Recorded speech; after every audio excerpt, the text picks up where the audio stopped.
વિશ્વ પર્યાવરણ દિવસની આજે દેશભરમાં ઉજવણી કરવામાં આવી રહી છે, ત્યારે આજે વડોદરા શહેરમાં ઓક્સિજન પાર્કનું લોકાર્પણ કરવામાં આવ્યું હતું, જેમાં રાજ્ય સરકારના મંત્રી મનીષાબેન વકીલ અને ધારાસભ્ય બાલકૃષ્ણ શુક્લ વિશેષ ઉપસ્થિત રહ્યા હતા। આજે વિશ્વ પર્યાવરણ દિવસ નિમિત્તે વડોદરા મહાનગરપાલિકા દ્વારા એક પેડ માં કે નામ અભિયાન અંતર્ગત દંતેશ્વર વિસ્તારમાં વૃક્ષારોપણ કરવામાં આવ્યું। કાર્યક્રમ દરમિયાન નાગરિકોને વૃક્ષોના રોપા પણ આપવામાં આવ્યા હતા। ત્યારબાદ હરણી ખાતે વિકસાવવામાં આવેલ નવા ઓક્સિજન પાર્કનું લોકાર્પણ કરવામાં આવ્યું।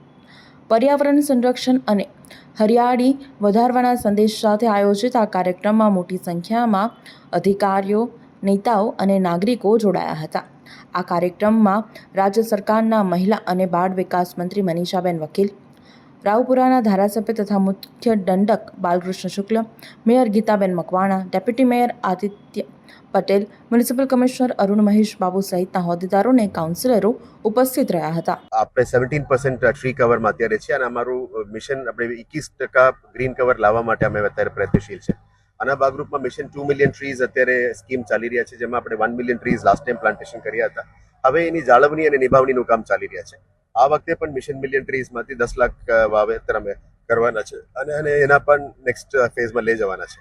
આજે અહીંયા દંતેશ્વર ખાતે અમે પ્લાન્ટેશન પ્રોગ્રામ વડોદરા મહાનગરપાલિકા દ્વારા કરવામાં આવી રહ્યા છે, જેમાં માન્ય મંત્રી શ્રી મનીષાબેન વકીલ, માન્ય દંડક શ્રી બાલુભાઈ શુક્લા, માન્ય મેયર ગીતાબેન મકવાણા અને આપણે તમામ પદાધિકારીઓની હાજરીમાં આ કાર્યક્રમ કરવામાં આવી રહ્યા છે। આ કાર્યક્રમમાં મિયાવાકી પ્લાન્ટેશન પણ અત્યારે કરી રહ્યા છે અને લગભગ 63 સ્પીસીસની ડેન્સ ફોરેસ્ટ કરી રહ્યા છે। આ જગ્યાની ખાસિયત એ છે કે આપ જાતે જોઈ શકો છો કે અહીંયા પહેલા બહુ દબાણ થતી હતી અને ગંદકી થતી હતી।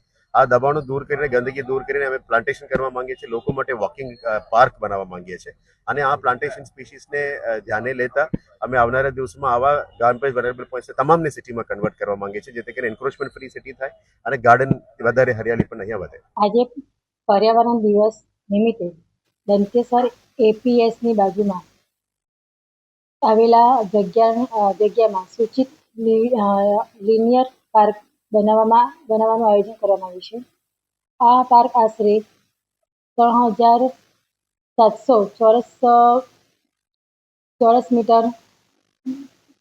મીટરનું બનાવવામાં આયોજન કરવામાં આવ્યું છે, જેમાં CSR હેઠળ એલ&ટી કંપનીના સહયોગથી કેચ ફાઉન્ડેશન દ્વારા કરવામાં આવી છે।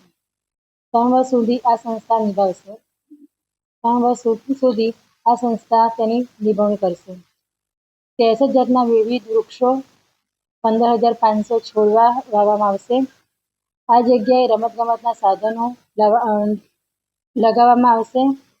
ઓપન જીમના સાધનો, 500 રનિંગ મીટર, વોકિંગ ટેન્ક તથા અન્ય સુવિધાઓ બનાવવામાં આવશે, જેનો 60 લાખ જેટલો ખર્ચ અંદાજે કરવામાં આવશે।